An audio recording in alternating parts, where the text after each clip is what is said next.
take 77 to get here?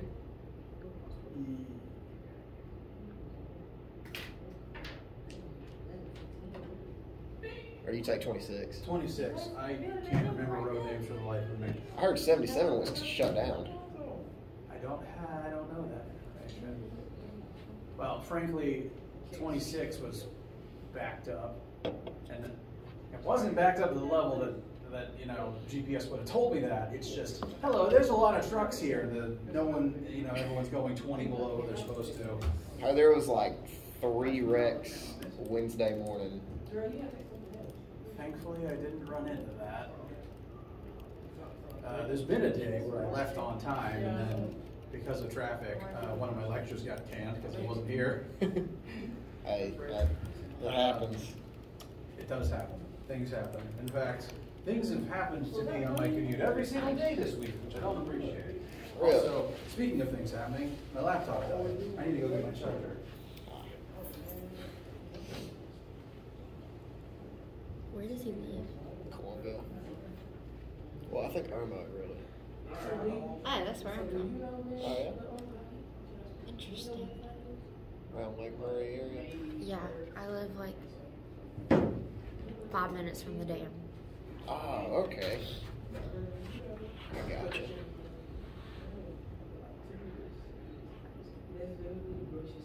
One of my friends has got like a little house on Murray, and we go up to it and drive to the dam. It's like he's on the other side though. He's on like the Prosperity side.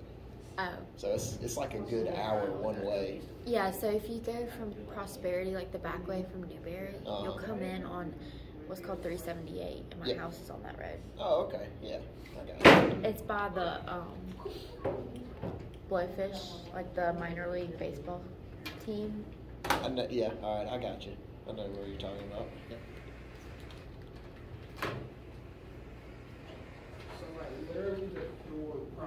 I'm down towards the Saluda side of 378. Oh, okay. So, yeah. I'll drive through there when I come here if I want to go the back way. Yeah. Excuse me. I'm trying to think, do you know anybody from that area? Not really. No, okay. No. Not really. Question? The final is the Wednesday of exam week. I think that's the 3rd.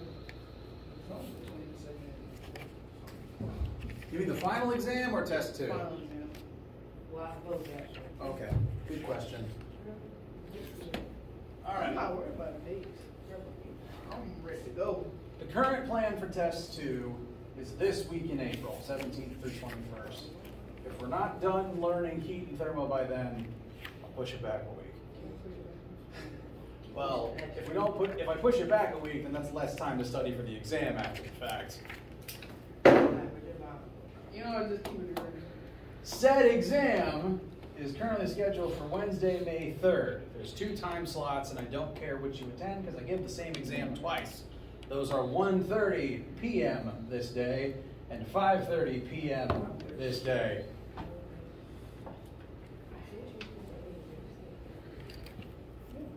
I'm going to triple check that because I don't often trust my own memory when it comes to exam schedules. Oh yeah, I leave fuel all over my outfit, so I have to change.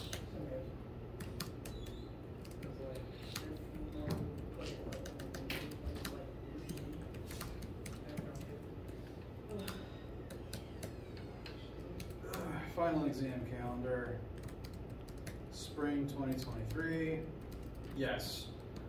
Wednesday, May 3rd. E period is 1:30, F period is 5:30. That said, it's the same exam with both slots, and I don't care which you attend.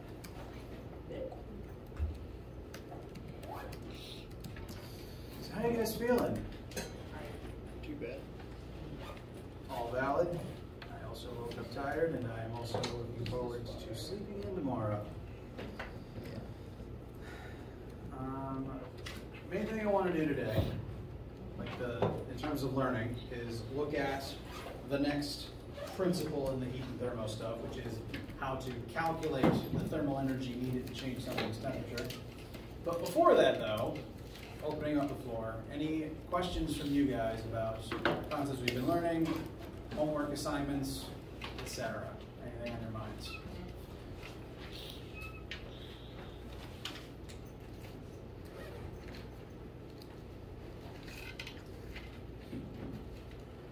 Excuse me.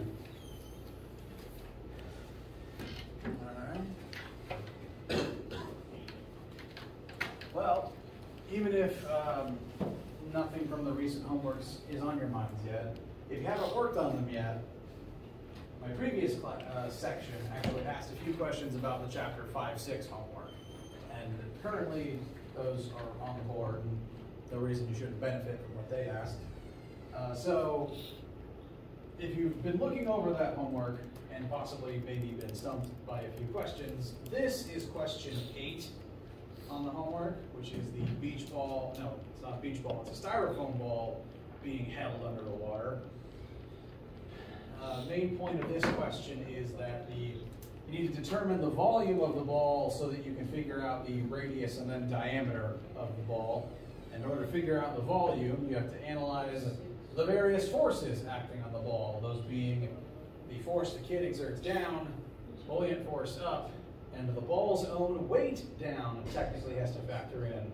Styrofoam is very light, so you wouldn't expect to have to factor in its weight, but technically you do, because if you don't, your answer is about 10% wrong, and it might throw off Achieve's rounding sensors. So in my sample work here, I've found a way to figure out the mass and then weight of the ball, factor that in, determine the volume of the ball, the radius of the ball, then the final answer is the diameter of the ball. And then the work over here, hello, I should not put that cord there.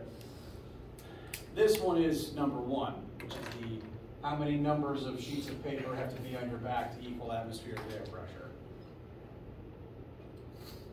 Air pressure, the force of the weight of the paper, number of sheets times the mass of the sheets times 9.8, divided by the area of the paper in meters squared rather than inches squared.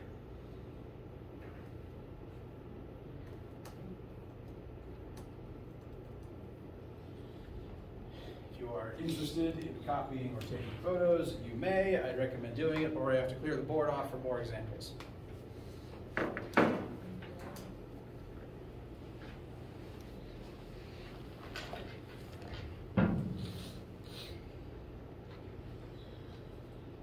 So, before we dive back into heat and thermo, once again, any other missed questions before we get started today?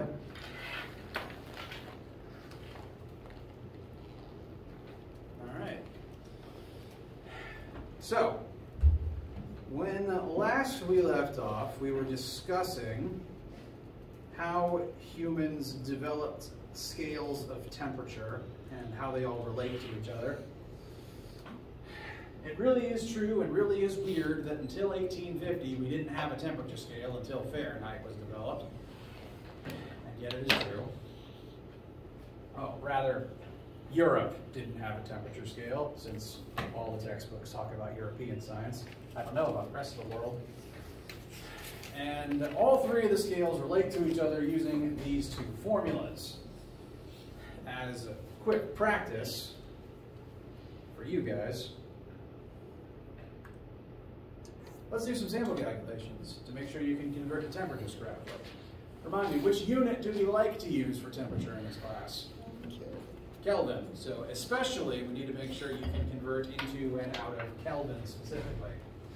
So here on the board, I have listed 45 units in each of these temperature scales. Fascinatingly, there's no such thing as a degrees Kelvin. Lord Kelvin just decided we don't have degrees, we just have kelvins. I don't have a very good explanation for why that is. But we've got 45 Celsius, 45 Fahrenheit, and 45 Kelvin. And I'd like you guys to tell me what each of those are in the other 2 scales for each of them. So, real quick sample work. I'll give you guys some minutes to work on. As you're converting these, is 45 Celsius hot or cold relevant to the human experience? Pretty hot. So expect higher numbers than you're used to there. It's 45 Fahrenheit, hot or cold? Cold, that's correct. It's gotten about that low at night recently. And 45 Kelvin, hot or cold? Sorry? I know, I just didn't hear the word you said. Oh, that's okay. 45 Kelvin, well, you'll see for yourselves how cold that is. Not in person. You will never experience temperatures in that range.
Sorts of numbers you'll get. Well, it's good till I hit the Kelvin. Is 45 Kelvin like really cold? Really cold. Okay, maybe I'm alright then. I don't know. So, remember when I said the purpose of the Kelvin scale is to set 0 Kelvin at absolute 0. The coldest anything can ever be when it literally has no thermal energy inside of it. Keeping in mind that everything has thermal energy inside of it because there's just energy everywhere in the universe. By virtue of existing in this universe, you are constantly being energized from touch and from light. So absolute 0 does not normally happen. Everything has some energy in it. So 0 Kelvin is the coldest anything can ever possibly be. It's so cold you've frozen time. And for a sense of scale, normal average room temperature, as science accepts it, we usually these are usually the temperatures we try to keep like labs and lab materials at for safety's sake. is 25 Celsius, which equates to about 75 Fahrenheit, give or take a degree. And in Kelvin, it's 298. So 45 Kelvin is colder than anything you can physically experience, given that you're made of water.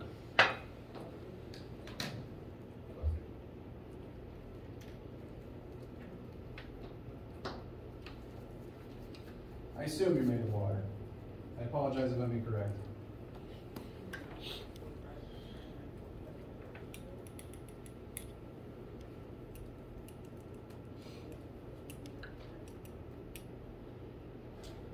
Can we do the Fahrenheit, Kelvin to Fahrenheit?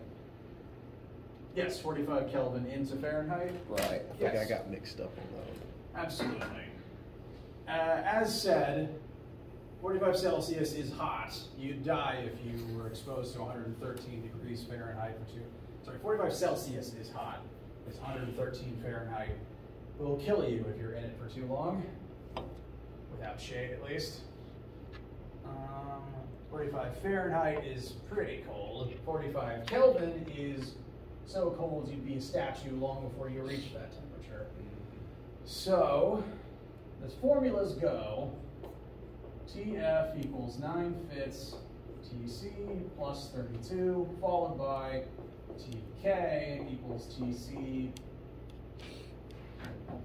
Plus 273. Yes, sorry. I get that. My brain inverts that sometimes. So if we want to go from Kelvin to Fahrenheit, we kind of usually we use Celsius as a go-between step. So 45 Kelvin equals the Celsius temperature plus 273. Therefore, the Celsius equivalent would be 45 minus 273, which gives us negative 228. All right, so the first one right there, 45 Kelvin equals negative 228 Celsius plus 273. That's just equal to 45. Come again? Well, maybe I did it backwards.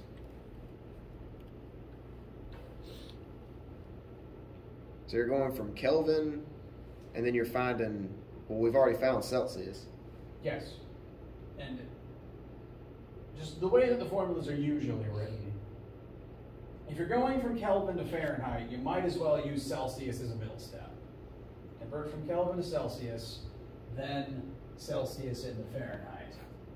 So the Fahrenheit version would be 9/5 times negative 228. You want to make sure to keep that negative intact, plus 32. And that plus 32 is because of the offset of the freezing point in the Fahrenheit scale. So negative 228 times 5/9.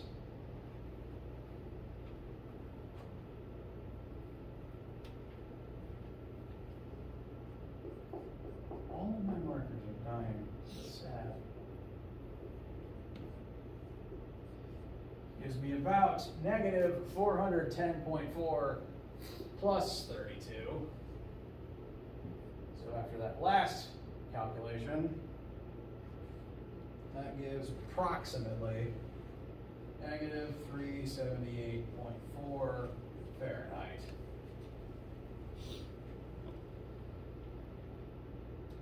So when you've got Kelvin, and then you add your Celsius plus your 273, that'll give you 45 on both sides, right? Yes. And that proves 45 equals 45. Okay. So to get here, it was subtracting 273 from both sides. Right. So 45 minus 273 equals TC. I just kind of swapped it when I rewrote it. Okay. And this tracks with the logic that 298 Kelvin is room temperature. That's basically what you're feeling right now. 45 Kelvin is so cold that the air wouldn't be air. It may in fact be solid. I know at least the nitrogen would be. At very least, the nitrogen would be liquid. I don't know the point at which nitrogen solidifies.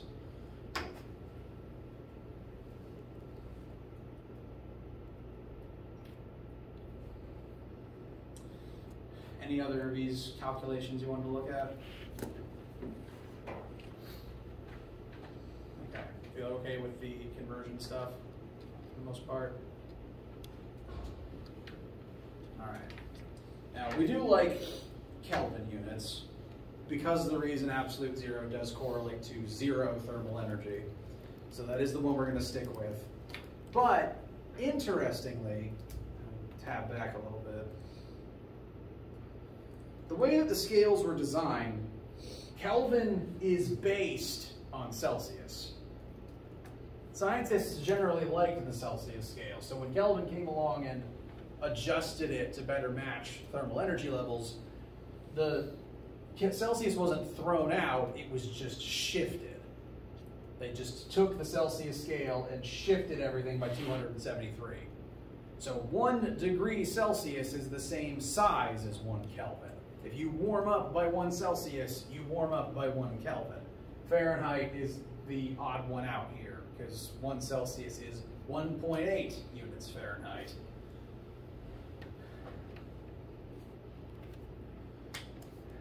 And that means generally you are at safest using kelvins in here. There's going to be times where you have to use kelvins in here, because again, it's based around absolute zero being zero energy. But if a formula requires change in temperature, then it's actually safe to use Celsius in addition to Kelvin, since the change in Celsius is the same as the change in Kelvin, since the units are the same size. I will try to be very specific when that situation arises. Like in the next formula we're about to start talking about. Now, temperature is all well and good. It was a great invention, even if the first scale is a little interesting by modern standards. But it's important to keep in mind what temperature actually measures. It does not directly measure thermal energy level. What it measures is the average energy level of a single particle of that substance in comparison to other objects at the same temperature whose particles, on average, have the same energy level. Picture, if you will, 1 cup of coffee versus 1,000 cups of coffee. They're all at the same temperature, a nice piping hot, I don't know, 90 degrees. What temperature do people like coffee at? I don't drink coffee. It's at whatever temperature you want to drink it at. And even though they're all at the same temperature, this picture has more thermal energy inside of it, simply because there's more coffee in it. By virtue of there being more material, there needs to be more energy to get all of it heated up to the right temperature. Similarly, since there's more coffee here, you'll require more heat to get it to change its temperature. If there's 1,000 more cups, you need 1,000 times the energy to actually warm it up the same amount. Compare again to trying to melt a single ice cube to trying to melt a glacier. There's more material in the glacier, so it takes more heat even if everything's at the same temperature. It can all be on the cusp of melting, and it still takes more energy to melt that giant mass of ice. Which, by the way, should speak to how big a problem it is that the ice caps are melting. You know how much thermal energy there has to be pumped into the air to get all that ice to turn into water?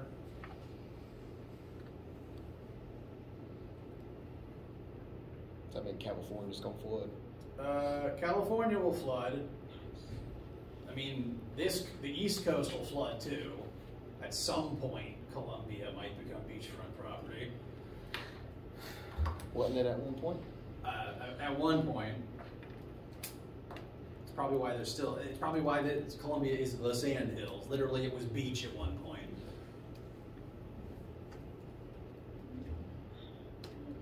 What we should take away from this is that temperature alone doesn't tell you energy level. You have to keep in mind a few other contextual pieces of information.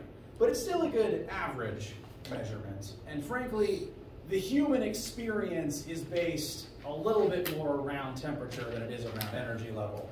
Since when you touch something, you actually don't measure temperature necessarily. What you measure is whether thermal energy is entering your hand or leaving your hand. Because your skin cells don't have a thermometer installed. They just detect heat is leaving or heat is entering. And the rate at which it's leaving or entering determines the intensity of the sensation. If you touch something that's at the same temperature as you, energy doesn't really leave because all the particles are at the same energy level and they just bounce off of each other evenly, so you don't really feel anything. If you touch something colder than you, your particles are bouncing around more than the other objects, and energy tends to leave your hand in those collisions, and then you feel the sensation of coldness. And it's the inverse when you touch something hot. Those particles are moving more, they collide with your particles, and you gain energy in the interaction. So human perception is based more on temperature than it is on energy level. Because if you touch a single ice cube versus the glacier, it's still going to feel the same degree of cold as long as it's at the same temperature, regardless of, you know, size or energy level. So temperature is still with merit, but we do need ways to use temperature as a tool to better understand actual energy levels. And that is where this new formula comes into play. This may look familiar if you've had much chemistry in the past. This is specific heat. The formula referred to as the specific heat formula. And we're going to talk about all the parts of it. It's an all new thing.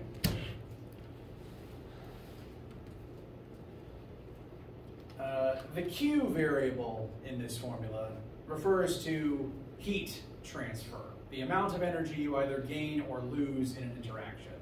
And across the board, if formulas, you know, during this section have a Q in them, that Q represents energy level, thermal energy that you either have or are gaining or are losing.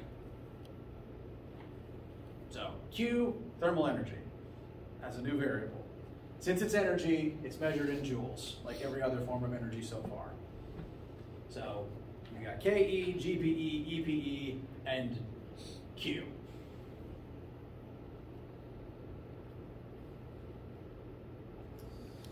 Usually uppercase.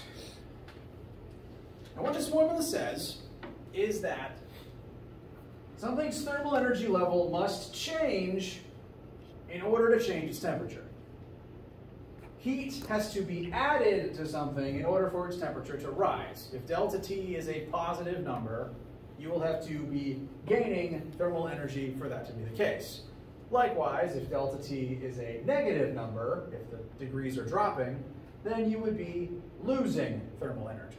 And this formula can tell you how much.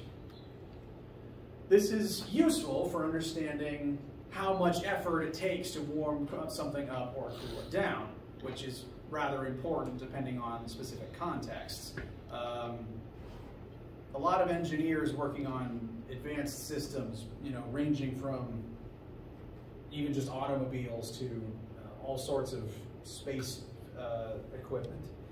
You have to monitor the temperature of those devices to make sure that nothing melts and that everything is working correctly. And so they need coolant systems that have to remove a certain amount of thermal energy to keep the temperatures in a certain safe range. And this formula helps with that. So far, just if temperature's changing, thermal energy is either entering if Q is positive or leaving if Q is negative. Sound all right so far? Okay. Now, there's two things that affect how much energy change is needed to change the temperature. The first of those things simply being mass, in reference to what we said a second ago. There's more coffee here. There's 1,000 times more coffee, meaning that it takes 1,000 times more energy to warm all this coffee up by the same number of degrees. So the more material, the more energy you need to actually get all of it heated up. And likewise, the more material, the more energy you have to extract to get it to cool down. you've probably noticed that if you fill the pot up with water, with more water, it takes longer to boil and get your noodles cooked. So the amount of material does affect how much heat is needed to actually change temperature. The other factor, though, is represented by this letter C here. This is the variable that gives this equation its name. C, the name of this constant is specific heat. And what that means is that every single different material known to man, known to humans, has a different specific heat constant that represents that material's unique propensity for absorbing, well, for changing temperature based on energy level. Because different materials, and you definitely noticed this at some point in your life, different materials heat up at different rates. The weather around here has been kind of bonkers. We've been in the middle of winter to pre-spring to second winter to early summer. But at some point during this span of days, and remembering past summers, you probably noticed that when you get in a car, seat usually feels fine, steering wheel feels a little warm, and then you touch the metal of your seatbelt buckle and suddenly everything is awful. Every single part of that car is still exposed to the same amount of energy coming in from the sunlight. So on paper, all of that material is absorbing energy at the same rate. And yet every different piece of the vehicle is changing temperature at a different rate because those different materials respond differently to the heat. The metal parts, and I'm going to compare that again to, say, stone materials, like if you get out of the car at beach or pool day and you touch the concrete with your bare feet and then everything's terrible till you hobble over to the grass. Materials like that, stones and metals, tend to have very low specific heat constants.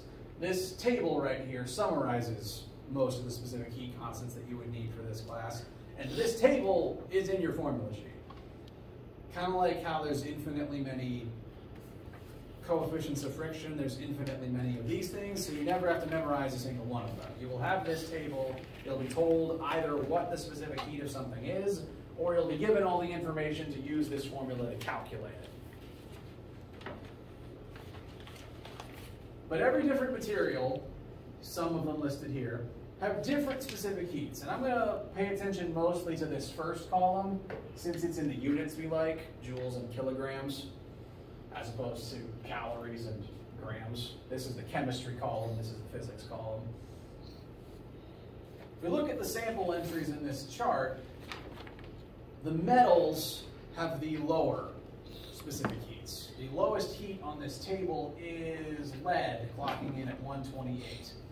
That's why it's easy to melt and mold, right? Yes, lead is very easy. Well, it at least heats up fast. I don't remember its melting point. But yes, lead heats up super fast. And in fact, the runner-up, like super close race, is gold, which heats up so fast it starts getting soft if you hold it inside your own hand. Don't hold lead inside your own hand. Mercury's not far behind, which you also should not hold in your own hand. But then we got silver, tin, other miscellaneous metals, germanium and cadmium, which you also shouldn't touch. A weird amount of these are either poisonous or explosive. But the metals, by and large, have the smallest specific heat constants on this table. And what that means is it takes very little thermal energy to change their temperature. The specific heat constant tells you how much energy is needed to change 1 kilogram of that material's temperature by 1 Celsius or 1 Kelvin, since they're the same size. So the smaller this number, the less energy is needed to change its temperature. The smaller the number, like lead, you only need 128 joules to warm up lead by 1 degree. Opposite that, the biggest number on this table is water, clocking in at 4,186, which is, at least at a cursory glance, about 40 times bigger than lead's number, which means it would take 40 times as much energy to warm up the same mass of water by 1 degree. So, tiny baby cube of lead, tiny baby cube of water. 40 times more effort to warm the water up than the lead, even though the lead weighs more. Like, the mass is supposed to be constant. Point is, small amount of either, the water is still harder to make warm up. And again, you've noticed this difference. Materials in the car feeling different temperatures in summer. The pavement and the grass and the lake being at different temperatures, despite, again, all being irradiated by the same sunlight. This phenomena is all around us, and it affects the way that things feel in our environment, because even if the materials are gaining the same amount of energy from their surroundings, they're still going to change temperatures at different rates. Water is the champ here. Water is like the best naturally occurring heat sink material that we have. We've invented better ones artificially, but water's an amazing heat sink. It's the best thing on this table. The next closest is a form of alcohol, which also you don't really find in nature. And after that, you have steam and ice, which are themselves forms of water. Water's high specific heat is actually one of the things that makes life on this planet even possible. Because if water heated up at the same rate as metal, the oceans would have boiled probably when the dinosaurs were still alive.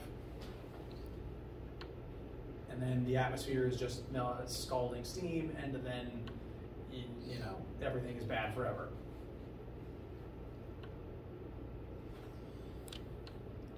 So water's a great heat sink. It heats up very slowly, which is a pain when you're cooking, but it's good for everything else, I promise.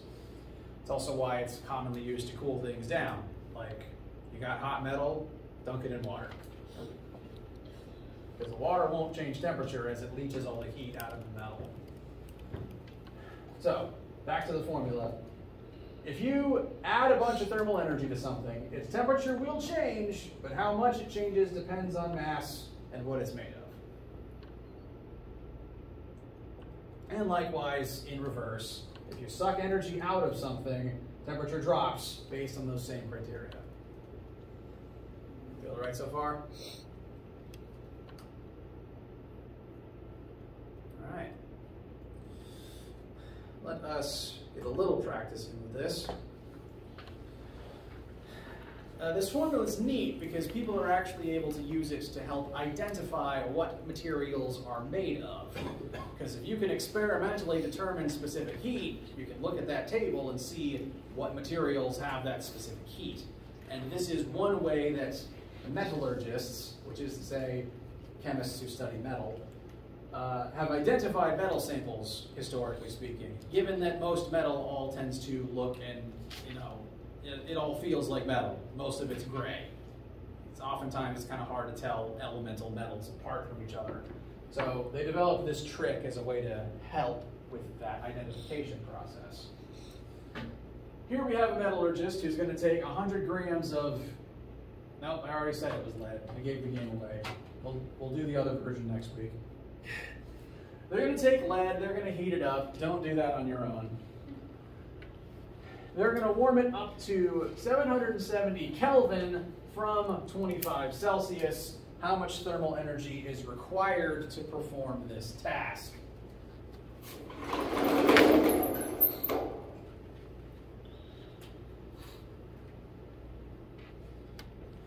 So Q equals MC delta T. We're solving for Q. We want to know how much energy is required to perform this. So we're going to need the mass of the sample. That's 100 grams. We prefer kilograms, though. We are told that this sample is made out of lead, so that's our invitation to open your formula sheet and check the specific heat for lead, 128 joules per kilogram degrees Celsius. And lastly, we need to plug in the change in temperature. It's warming up from 25 Celsius to 770 Kelvin. Do we want to plug in 770 minus 25? No. No, the units don't match. So we got to convert one of them into the other so that they match before we do this.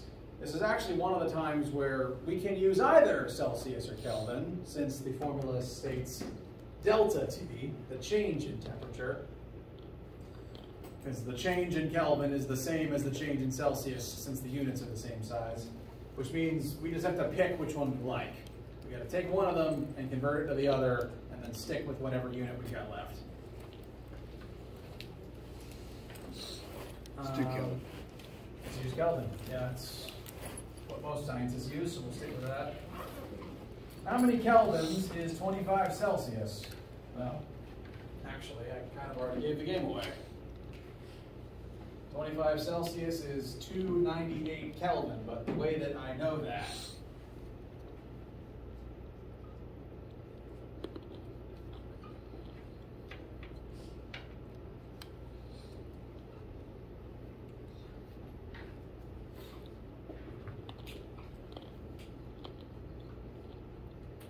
is you take the Celsius and add 273 to it. So instead of 25, we're going to plug in 298. Once again, that's the Kelvin temperature of the air around you right now. Oops. Delta T, final minus initial. So 770 minus 298. And this will tell us how much energy is required. And once we know that number, we could possibly figure out how much butane we need to burn in our Bunsen burner.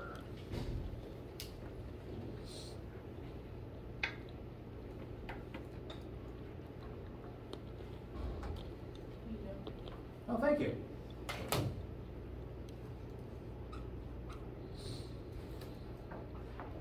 About 6,000 joules, which, again, isn't much.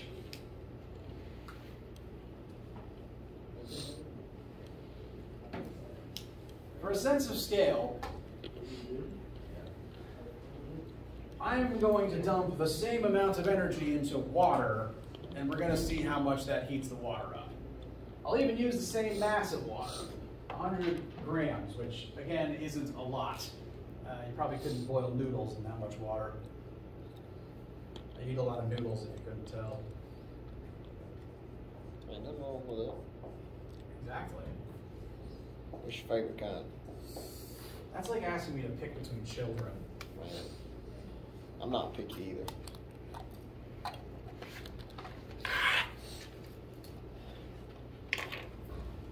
So water's specific heat is a whopping 4,186. We're going to find how much the same amount of heat would heat up water. It's not going to be much.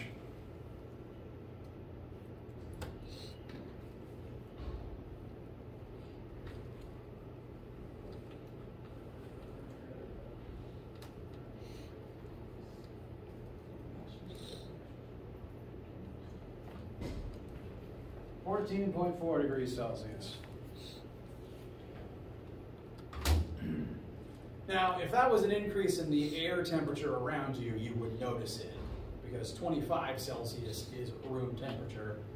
So that would be the difference between, you know, average to winter or average to the worst day of summer.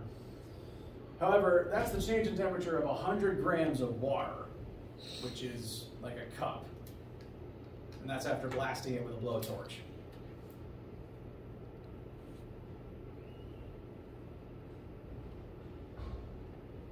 Assuming that lead melts at about this temperature, you could stick a chunk of lead on the eye of your stove and it would be liquid before long. Don't do that.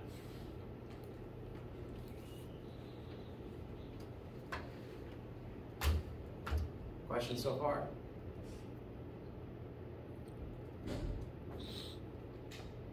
All right.